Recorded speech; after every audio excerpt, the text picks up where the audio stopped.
Hey guys, Wild American Cowgirl here at Wings Willow Farm, and I am here today because I have been showing a couple of pictures of some of the vegetables I've been harvesting from my garden recently. I have 3 different kinds of beets. These are Shioga beets. This is a Detroit red, and then I have golden beets as well. And I do get a lot of questions about what I do with them.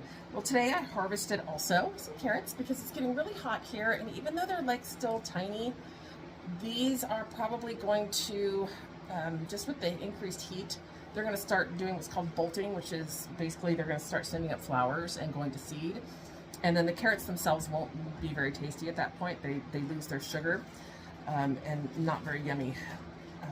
But all of these root vegetables are super yummy roasted. So the simplest thing that I do with these is I end up cutting the greens off of them. Let me go ahead and get the carrots done here real quick. And the carrot greens will actually go out to the livestock. But then these, I don't even cut them right at the top. I just cut them like that. And I'm going to put the greens to the side because I'm actually going to be making a salad out of the greens in a bit. And I could do that in a separate video. But I just go ahead and, cut them and leave a few little leaves, which when I show the finished product, you'll be able to see why that's kind of fun. I kind of did it by mistake one day.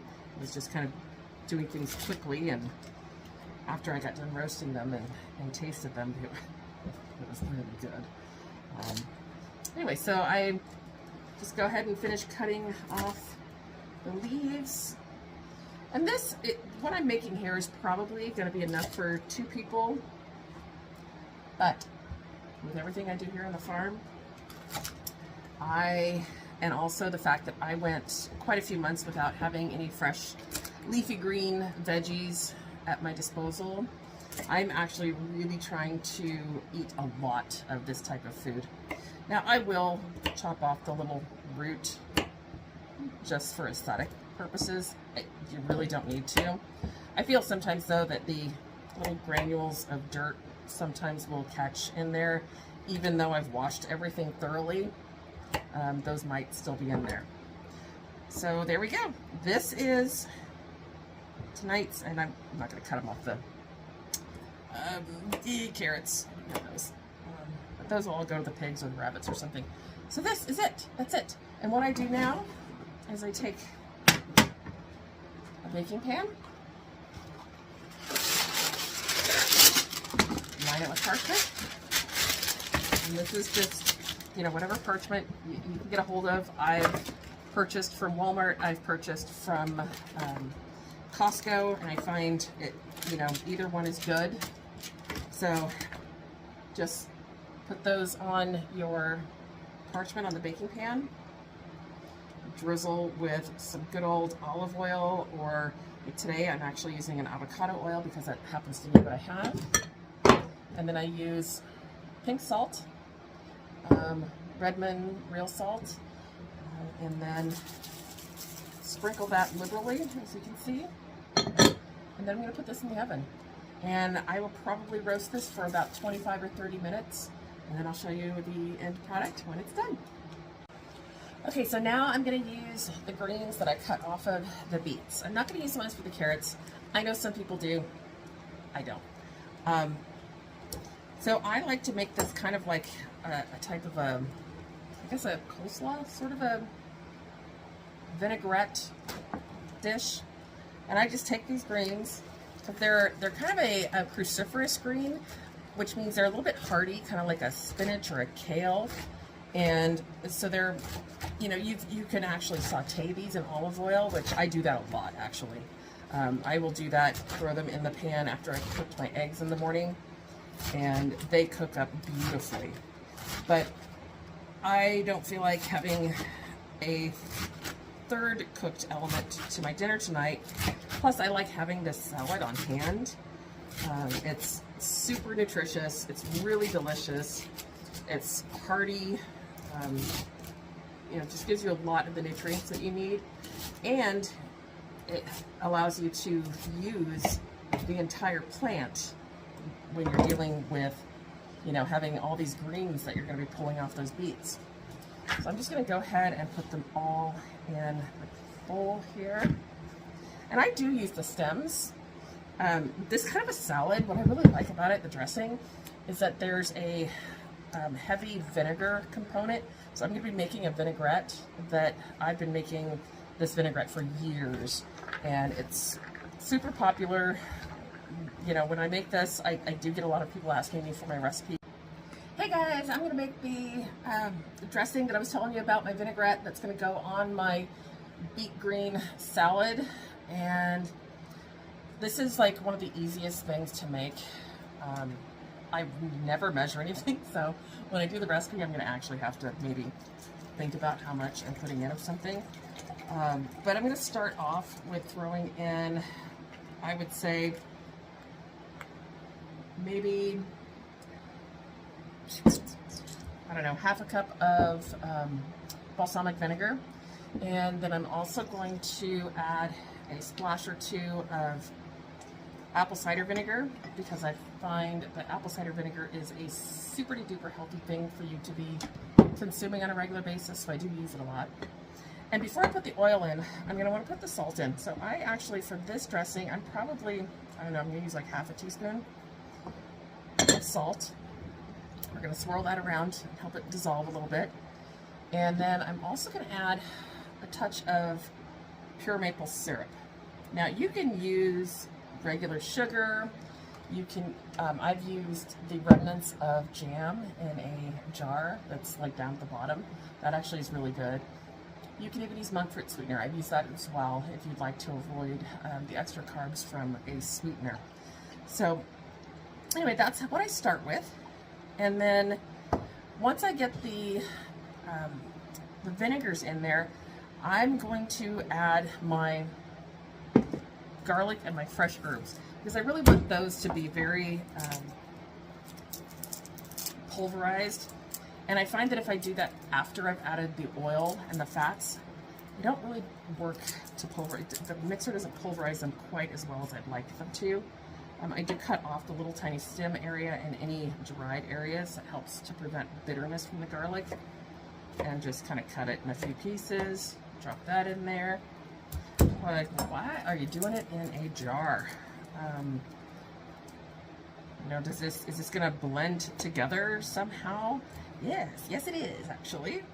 So I love my little secret weapon that I bought at Costco a couple years ago. It's come in very handy, and that's an immersion blender. I never thought I would love one as much as I do. So let's go ahead and get the garlic blended up.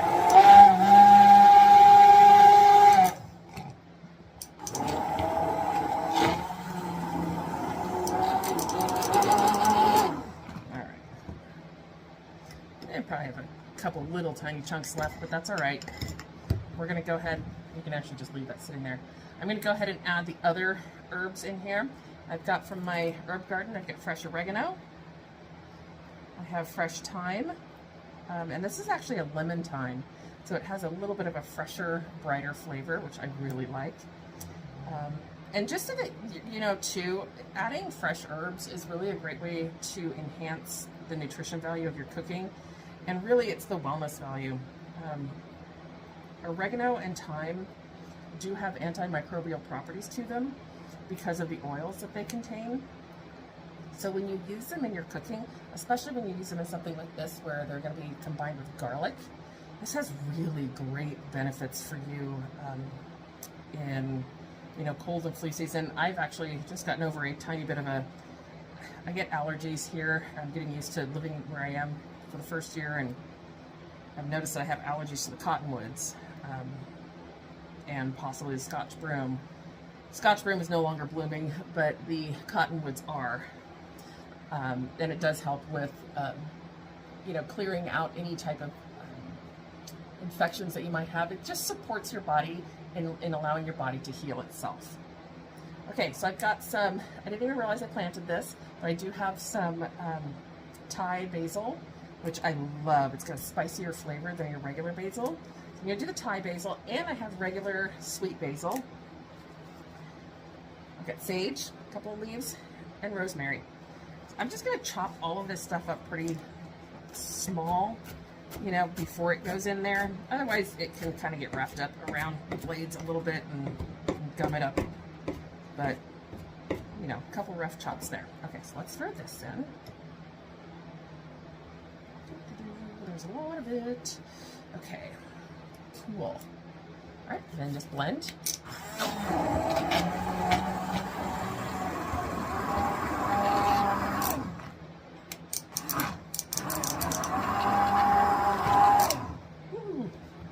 Just a bigger jar. Okay, so now here's my secret ingredient, and this is like what makes this dressing. Walnuts. Raw, regular walnuts. What this does is that these emulsify into the oil or into the vinegar, and it creates a creaminess that takes the place of like you would get if you were doing a regular dressing with like buttermilk. And if you wanted to do dairy-free, you want the additional health benefits of what you get from walnuts. This is a great way of doing this. Walnuts are really high in omega-3. They are excellent. They've got all kinds of good stuff for you. And it's one of the things I try to incorporate in my diet as much as possible because of the health benefits. So as you can see, just blending it really smooth. Yeah, see, it's getting thicker. And then the last step is going to be to drizzle in. Again, I'm using avocado oil because that's what I have today. You can use avocado, you can use olive oil. I just try to avoid using any seed oils.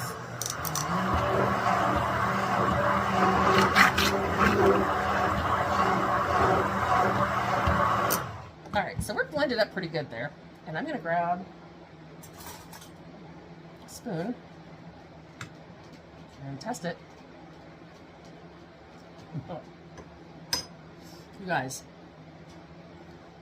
a little vinegary to add some more oil, but the flavor of this is ridiculous. This is so good. I will guarantee you, you have never had a vinaigrette this delicious and this healthy. Oh, it's so good.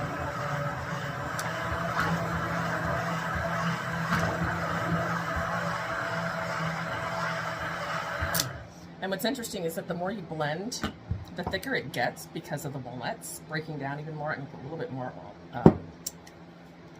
avocado oil. And I know what I'm doing because of the texture. I know what consistency I'm looking for. I've made this so many times.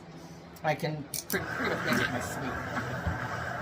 But the brightness of those herbs and the nice sharpness of that garlic combined with the creamy, and you've got the layered flavors of the vinegars in there as well. This is just such a beautiful dressing. And what this does is because of the vinegar content, you can actually dress this salad because these greens that we're using are, you know, thicker and heavier greens, as well as having the stems in there. You can actually dress this salad and let it sit and marinate the way you would a coleslaw type of a salad. And that's what I'm going to go ahead and do. I'm going to drizzle this on, clump it. I mean, it is like the consistency that you would get if you were doing like a regular coleslaw with a mayonnaise-based dressing. That is so good. Hey guys, okay, so it's a little bit later.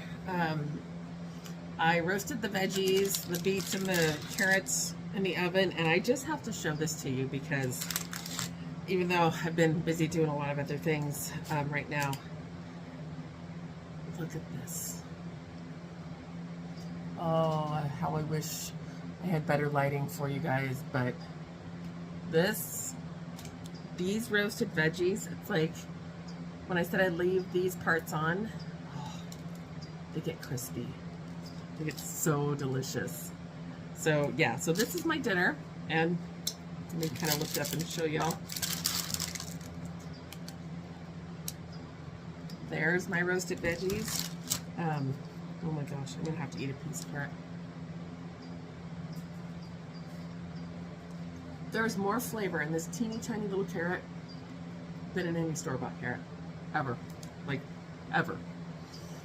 So, I'm going to have my roasted veggies here, which just, again, look at that.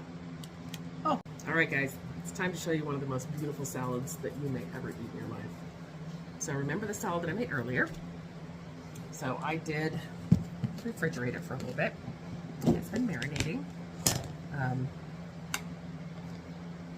Like I said, it's kind of like a coleslaw.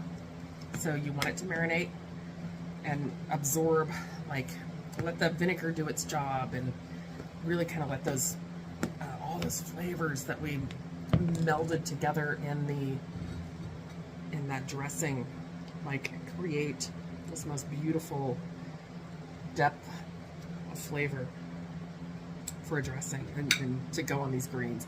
I mean, we've got so much going on here, but I'm gonna take this somewhere delicious. So one of the first things I'm gonna do, because it's one of the most delicious things I like, add a few chunks of feta here and there. Okay, so we've got that. And then I'm going to take my fresh from the garden radishes, which, by the way, oh my gosh, I'm going to totally approach radishes next year with a different way of doing things. I thought I planted this little teeny tiny patch of radishes. What I planted was more radishes than one human can ever consume in the short amount of time that they're coming ready to be eaten. So there's a lot. I have a lot of radishes and they're getting huge. So I'm just going to sprinkle a few of those on there. I think one's fine because, you know, look at this. Look at how beautiful that is. A couple other things.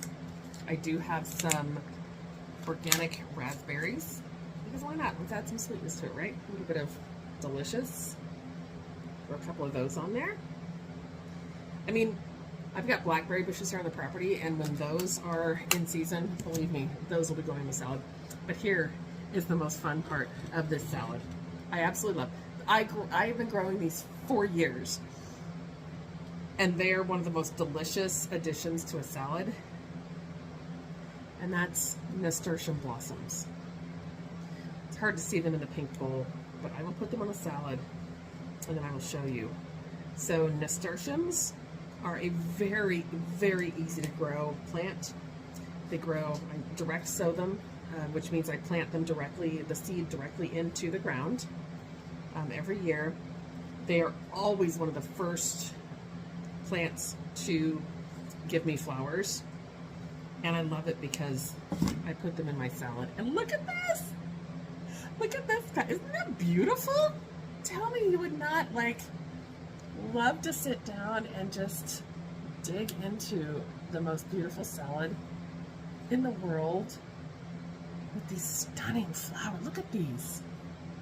Absolutely gorgeous. They look like tiny hibiscus. They don't taste like hibiscus. These actually taste, they have a very slight peppery taste, like a radish. They're excellent with any type of dressing that we use on a savory salad. But come on, guys.